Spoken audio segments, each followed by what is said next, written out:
We are going back to the 70s, the era of Watergate, Dark Side of the Moon, that Farrah Fawcett poster, disco, and impeccable hairstyles. We just wash the hair. No, I work on my hair a long time, and you hit it. He hits my hair.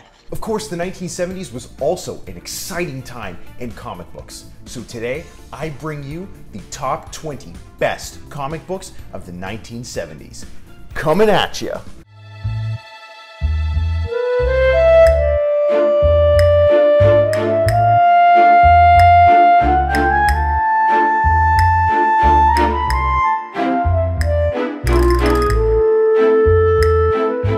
Hello to all my pop culture lovers, this is Dante D bringing you all another video, and welcome to the channel where we talk about comic books and other geek stuff. If you're new to the channel today, please consider subscribing, and also don't forget to follow the channel on Twitter and Instagram. And I'm sure by now you've all noticed the new channel logo. That was done by the extremely talented, loyal friend and subscriber to this channel, Jim O'Connor of 50/50 Comics. If you're unfamiliar with Jim's work, I want you all to do me a solid. Check out his stuff. You can check out his website. It's 5050comics.com. The link will be in the description. And do not forget to follow Jim on Twitter and Instagram at 5050comics. So as mentioned, today we're going to be doing a countdown on the top 20 best comic books of the 1970s. A little while ago, we did a countdown on the top 20 best comics of the 1980s. I cannot believe it's taken me this long to do the top 20 comics of the 70s. The 1970s was an extremely exciting time in comic books.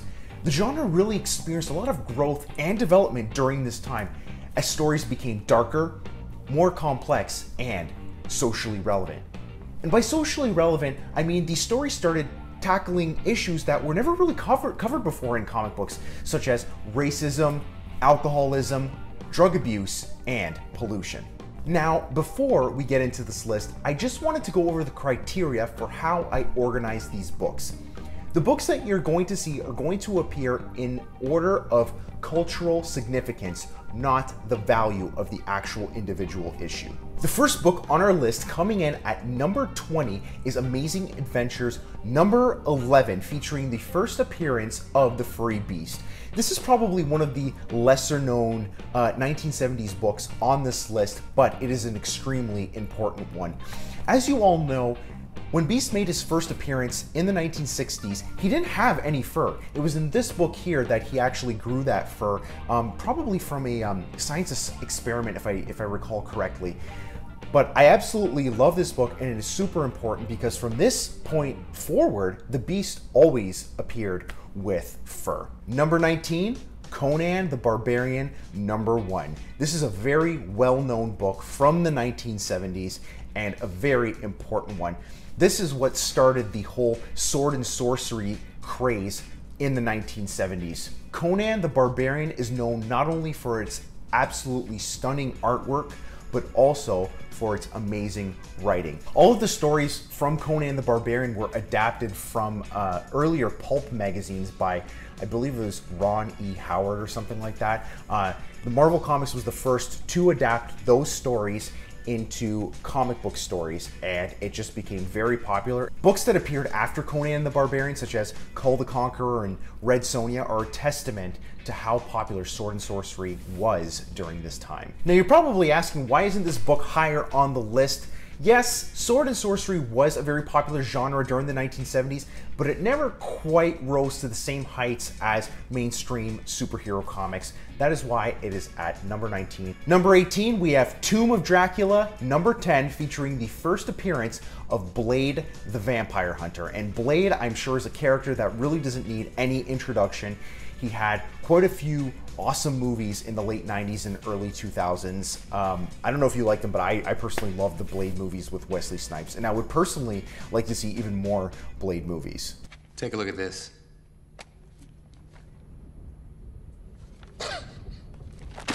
You gotta be kidding me.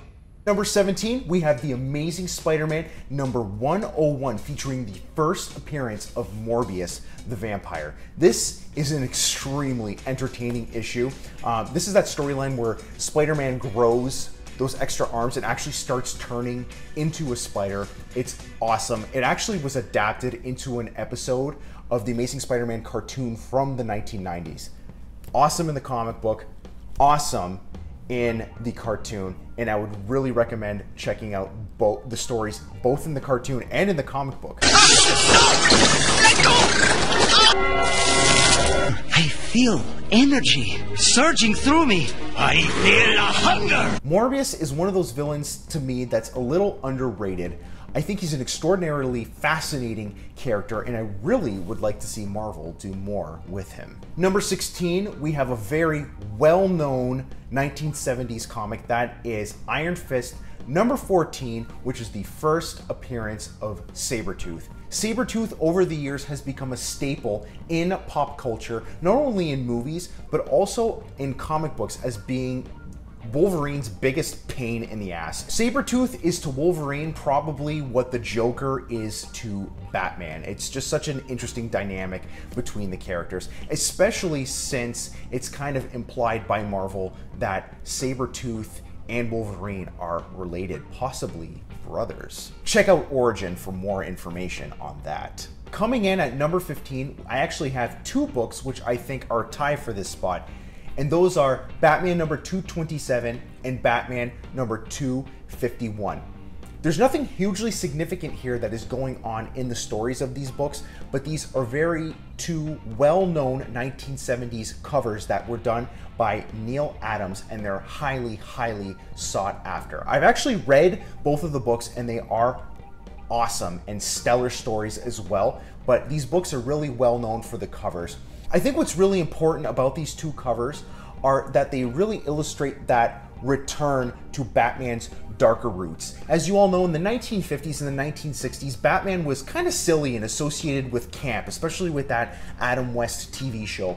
But in the 1970s, it's very well known that Batman returned to his darker roots, and these two covers here are the ones that really show that. Also, Batman number 227 is a cover swipe of Detective Comics number 31, which is another awesome cover. So if you can't afford Detective Comics number 31, which I'm sure most of us can because it's a super expensive book, go for the next best thing, which is Batman number 227. Still an expensive book, but not as expensive as Detective 31. Number 14, we have Marvel Premiere number 15, which is the first appearance of Iron Fist. Iron Fist was one of the hot characters in the 1970s. After his first appearance, he was given his own series, and his series lasted for a while before they amalgamated the Iron Fist series with the Power Man series. Iron Fist is a character that was relevant in pop culture, not only in the 1970s, but also in today's day and age, especially with the Netflix Iron Fist series. Coming in at number 13 is another extremely well-known 1970s book, which is also highly sought after, and that is Werewolf by Night number 32, which features the first appearance of Moon Knight. You guys have to do a little bit of explaining here for me because I don't understand the hype over this book. Moon Knight, cool character. I think he really is cool, but I don't think he's so popular that this book needs to be so expensive. It's got to be at least one of the top 10 most expensive Bronze Age books out there, and I don't understand why. If you know why, please let me know in the comments. At the end of the day, though, this is still a very good book. It's an awesome issue. Actually, Werewolf by Night, the series as a whole, is probably one of my favorite series from the 1970s. I absolutely love it, and I have it in my collection. Unfortunately, I don't have this book, though, because it is too damned expensive. Number 12, we have Superman's pal, Jimmy Olsen, number 134, which is the first appearance of Darkseid. Darkseid is a villain that has always been very popular and also continues to grow in popularity, especially due to his recent appearance in the Justice League movie, which it was okay. I don't know. Tell me what you thought about the Justice League movie. I really could take it or leave it. I didn't think it was anything special. Yeah. Oh, something is definitely bleeding. In our number 11 spot, we have another very well-known 1970s book. It is a book that has been very elusive for me. Have not been able to get my hands on it yet, but it is Batman number 232, which is the first appearance of Ra's al Ghul. Ra's al Ghul, Ra's al Ghul. Not entirely sure what the exact pronunciation is of his name. If you know, please let me know in the comments. But I've heard it said both ways, and I've been hearing Ra's al Ghul a little bit more often. Anyway, Ra's al Ghul is a very fascinating character and is a staple in the Batman Rogues Gallery. And now we are in the top 10, with our number 10 book being House of Secrets, number 92, featuring the first appearance of Swamp Thing. And of course, Swamp Thing is a character that kind of took a little bit of time to develop throughout the years, but I really think Swamp Thing came to extreme prominence in the 1980s with Alan Moore's legendary run on the Swamp Thing. Years later, I also can think of Scott Snyder's run on Swamp Thing from the New 52, which is equally as epic as Alan Moore's. I absolutely loved those. If you know of any other Swamp Thing stories or Swamp Thing runs that were amazing, please let me know in the comments. Coming in at number 9, we have Marvel Spotlight number 5, which features the first appearance of the Ghost Rider, which is an awesome character. I absolutely love the Ghost Rider. I really wish Marvel would go back and remake his movies, though we all know of the movies that star Nicolas Cage, which weren't the greatest things, but I really think there's a lot of potential with this character. At number 8, we have another heavy hitter book from the 1970s, that is Iron Man number 55, which features the first appearance of Thanos.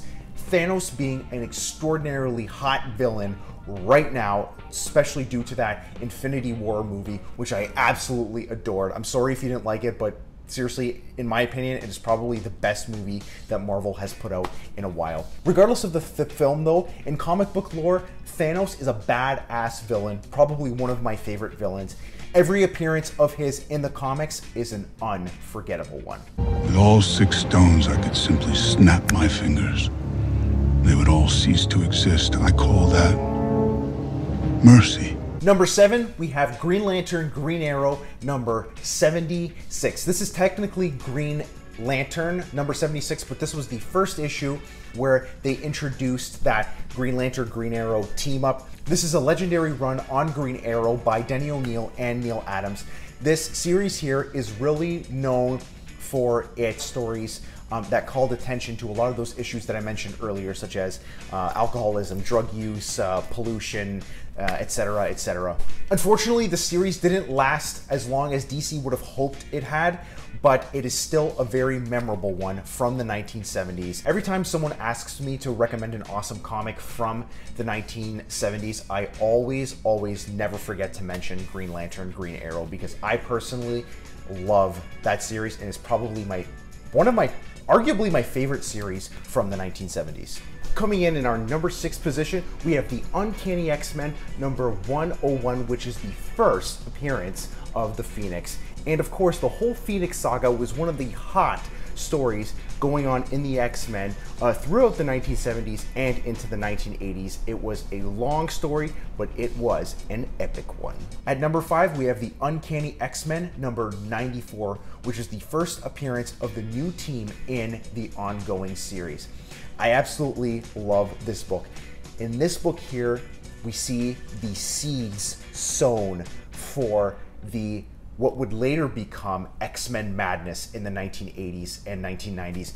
I cannot believe that it took the X-Men that long to become huge. As you probably already know, the X-Men was a title that was not super popular at Marvel until Chris Claremont took over. But even when they started taking over the writing and drawing duties of that book, it really took a while for the book to rise to the stardom that it did in the 1980s. And of course, by the 1990s, X-Men was one of the hottest books at Marvel, if not the hottest book at Marvel. At number 4, we have The Amazing Spider-Man number 121, which features the death of Gwen Stacy.